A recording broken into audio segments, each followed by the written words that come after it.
Zara yang di sini memerankan karakter yang namanya adalah Gita. Dan ternyata Gita tuh kepanjangannya ditantang ya. Bisa ya.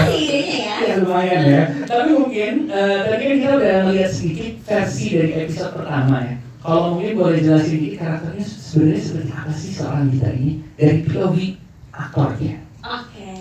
Jadi sebenarnya halo semuanya, nama aku Zara Adisti. Terima kasih udah datang menyempatkan waktunya hari ini. Aku di sini berperan sebagai Dita. Dita itu anak kantoran yang hidupnya itu lurus banget. Dia benar-benar mikirin kesehatan yang nomor satu. Jadi bangun tidur, minum vitamin, olahraga, bikin bekal, pokoknya harus bawa bekal sendiri. Dia nggak mau beli di luar karena nggak tahu itu bersih atau enggak. Dan seluruh hidupnya dia gunain untuk kerja dan untuk mama. Jadi emang anak yang benar-benar seneng-seneng tuh apa sih? Dia tuh menurut dia karena dia ngejarnya ya realistis aja, gue butuh duit, gue hanya butuh kerja di dunia ini. Lurus gitu ya? Iya. Oke. Terus? Udah itu aja. Kalau soal cinta, dia itu orang paling gak percaya cinta. Karena menurut dia itu buang-buang waktu, nambah beban gitu Pak. Makanya ketika dia divonis satu penyakit ini, kayaknya gue harus coba deh gitu. Dan ketemu dengan 3 masalah ini. Nah, ini nih masalah-masalahnya yang kita pengen nanya sedikit ya. Tapi mungkin nggak boleh spoiler terlalu banyak. Yang mungkin kita nggak mau, ya benar juga ya. Kalau spoiler buat apa ya kan? Tapi pertanyaannya lebih ke pendalaman karakternya dan gimana caranya untuk bisa chemistry-nya terlihat dapat gitu barengan sama ketiga laki-laki ini. Banyak ya 3. Satu dan 3. Sebenarnya kalau pendalaman karakter, untungnya sutradaranya itu Bu Nisa ya. Jadi aku ngeliat Dita itu yolonya gimana Bu Nisa, karena dia orang teryolo yang gue tahu. Jadi dia emang sengaja ditulis buat Bu Nisa direct kan. Terus kalau sama Dava, Michael, sama Jerome. Kalau sama Jarum kita udah pernah satu project dan emang udah sempet ngobrol sama Dava juga. Yang baru kenal banget itu Michael. Tapi untungnya 3 cowok ini, jadi pas lagi menjalani proses syuting ini tuh aku lagi galau-galaunya. Jadi 3 laki inilah yang menghibur aku. Mereka rela ngereok di depan aku biar aku ketawa. Ini gak di ruangan Queen's Head. Mereka kayak dia nggak sedih, terus itu aku kayak so sweet banget ini bertiga. Dan kita kan syuting di Bali berempat kan, di Bali berempat kemana-mana berempat. Jadi ya untungnya kita solid lah. Gitu. Kalau sama Jessica, untungnya ini anak udah kayak ibu aku ya. Dia tuh orangnya keibuan banget dan pendengar yang baik dan kita sahabat sampai sekarang. Pernah dari gua Terus ini pertanyaan yang terakhir sebelum kita ke Dava nih. Soal adegan-adegan yang membuat lo harus melawan rasa takut lo. Tadi udah dibilang takut pantai, takut air laut, takut tinggi. Takut apa lagi tinggi? Iya, takut lagi sekarang. Aduh, caranya. Gimana cara lo sendiri untuk bisa melawan rasa takut lo dan untuk bisa membuat sebuah shot yang mantap gitu sampai Bu Saudara bilang, oke, next shot, berarti udah aman tuh ya? Nah, jadi ini enaknya syuting sama Ibu Nisa itu, Bu Nisa pasti mastiin dulu lu berani apa enggak, lu yakin atau enggak, kalau enggak jangan dipaksain. Nah, tapi justru karena dikasih kepercayaan gitu, kan jadi mikir sendiri, ya tahu diri aja nggak sih, kita dibayar di sini. Terus kayaknya kalau gue gak ngelakuin ini demi karakter, kalau Zara sih gak akan pernah mau ngelakuin semuanya. Entah itu G-swing, parasailing, apa segala macam. Dulu tuh aku sempet ke Bali untuk parasailing, dan aku baru naik dikit turun, aku gak mau. Nah, terus ini kebetulan pas kita syuting, parasailing itu anginnya lagi kenceng banget. Jadi bener-bener kayak sampai miring banget. Dan kenapa aku nangis? Itu bener-bener serem banget Kak. Apalagi karena aku ada Kak Rais megang kamera, dia satu tangan santai banget gini. Seru ya. Ini gue pengen nangis tapi on cam gak bisa. Pas gue kayak aku nangis sakit hati banget kayak pintar gitu. Tapi karena aku ngerasa, ini aja gue bisa, masa yang lain gak berani sih. Yang paling menyeramkan buat aku adalah pas adegan di pantai. Harus berenang, aku gak bisa berenang ya, karena aku takut air, takut air laut kedalaman. dalam. Dan itu kakek aku gak napak, kan aku paling pendek di antara mereka semua. Mau ngapung juga aku gak bisa, gak ngerti gimana caranya. Jadi emang ada tim SAR yang jagain. Pas ombaknya udah mulai tinggi, karena kita dekat maghrib ya Bu, itu syutingnya. Udah mulai air pasang. Iya. Dan aku udah kayak gak tau udah berapa banyak minum air laut itu, tapi aku jadi kenang-kenangan di sini. Jadi ini ya, yang bisa kita ambil adalah jadi akan diyakinkan sama Kes dan Bunisa sama Pak Taleb juga. Pak Taleb itu showrunnernya selalu ada di sana yang merasa aku kayak aku aman sih syuting ini gitu. Jadi karena diyakinkan sama mereka semua, aku jadi berani ngakuin semuanya. Sama yang terakhir karena uang ya. Oke, terima kasih banyak. Nanti akan ada pertanyaan lanjutannya dari teman-teman media. Tapi sekarang kita beralih ke Dava Wardana. Halo Dava. Halo. Di sini berperan sebagai Amos, seorang tato artis. Anaknya dalam tanda kutip nyanyi nih. Wih, gila. Si paling sering nih. Boleh cerita dikit nggak nih? Keunikan dari karakter Amos versi seorang Dava Wardana kalau boleh cerita. Bentar. Itu tato baru, Mas. Nanti bahasnya yang ini aja dong. Oke, bahasnya pakai ini dong, Kulinya itu seperti dilihat di episode 1 ya. Dia itu tukang tato yang baru tapi gampang keliru. Jadi tadi menato Dita dengan anak Nyaning harusnya, tapi di teaser untuk episode 2 itu jadinya anak anjing. Anjing.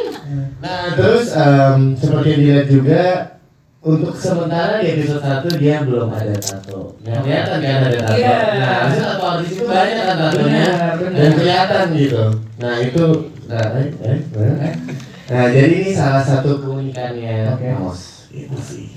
Dengar-dengar sekarang ada tato logo video ya di. Terima kasih video. Terima kasih video. Ada di sini kalau ada gitu kan.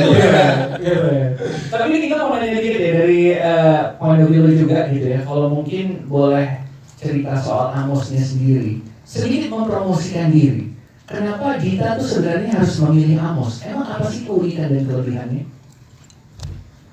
Karena seperti yang kita tahu, tukang tato itu bisa mewarnai. Jadi dari ketiga itu cuma Amos yang bisa mewarnai. Hebat, jawabannya hebat. Mantap. Harus Dita yang jawab kenapa milih Mas? Emang ini jauh. Kita mau milih tiga-tiganya. Milih di nato di Amos. Karena murah.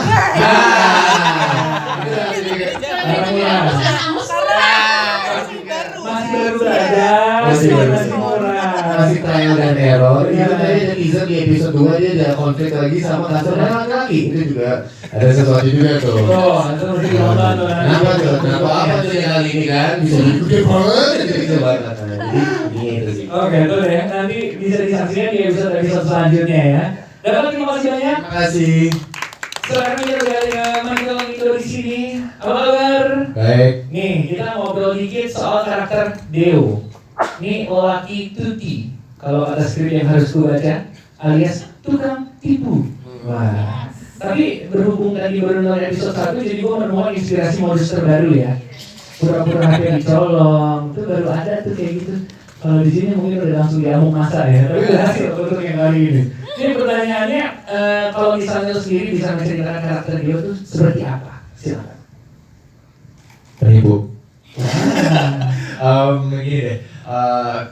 Dari episode 1 bisa dilihat karakter dia itu emang penipu. Cuman itu pilihan susah buat dia karena dia ada backstory yang sangat susah. Aku takutnya spoiler banget itu. Pokoknya susah aja, susah diceritakan. Pokoknya dia backstory-nya emang susah hidupnya dan pilihan dia untuk itu doang, untuk cari duit. Oke. Tapi anyway, salah satu caranya untuk hustle adalah kayak gitu ya. Benar. Jadi bisa dapet cuan, bisa dapet cewek juga gitu. Nah itu udah, jangan ditambah nanti jadi spoiler. Berikutnya nih, kalau tadi kan ada bocoran juga Zara dan Dava nih ngomongin soal aksi-aksinya yang bisa dibilang ekstrim lah, yang di atas udara, di laut dan lain-lain. Kalau misalnya lo sendiri keseruan di balik layarnya apa nih bisa diceritain ke teman-teman media? Waduh, banyak banget sih, tapi ada satu instance pas kita lagi di G-Swing. Nah, pas kita lagi tiba-tiba di sakit perut, habis lagi naik sakit. hilang perutnya. Gue lagi Bali Belly soalnya. Oke, terus akhirnya? Tapi tetap ngelakuin proses syuting itu. Of course. Tapi habis itu perutnya langsung ngomong gitu terus. Jadi udah sakit perut juga. Sakit banget atau takut? Terus ada yang takut sebelum naik, gue kasih wejangan dulu, baca ayat kursi langsung bisa. Oh ini Kristen ya? Salah. Pantesan makin sakit perut. Yang nggak masuk. Yang penting niatnya baik ya, sama-sama membantu ya. Jadi itu juga yang membuat lo memorable juga bisa dibilang ya, sakit perut juga, bali-bali juga, tapi masih syuting begitu di atas udara gitu. Dan it was an experience sih, karena belum pernah naik G-Swing, so bener-bener seru banget sih. Wah ini sih yang kayaknya kita masih nonton. Nggak usah dikasih tau di episode berapa, pokoknya tonton aja semuanya. Adegannya drama banget, behind the scene-nya drama banget juga. Nah, adegannya drama banget, ya sih drama banget. Aku termasuk untuk nanya, dramanya kenapa sih? Nggak usah ya, nggak usah. Terima kasih banyak, Michael. Kita beralih ke berikutnya, ada Jessica Shaina di sini. Halo. Seorang dengan karakter ungu yang mencuri perhatian dari tadi. Orang-orang ketawa gara-gara satu kata doang langsung ketawa. Satu kata lagi jebret mau mati ketawa. Tapi emang sih kalau misalnya kita lihat di sini salah satu yang kita juga ada kok di pertemanan kita orang kayak ungu yang nyeplos kayak gini, jujur. Tapi ya gimana namanya teman nggak bisa diapa-apain gitu ya. Nah pertanyaannya kalau ngomongin soal karakternya bisa effortless kelihatannya gitu, emang aslinya seperti itu ya? Iya. Oh ya? Kalau ngomongin karakter jujur, waktu aku pertama kali baca skripnya aku ngerasa kayak astaga ini Ungu aneh banget. Sumpah ini aneh banget dan gak akan kepikiran ada manusia yang seperti ini. Tapi seiring berjalannya waktu kita syuting, kayaknya lama-lama aku menemukan Ungu di dalam diri.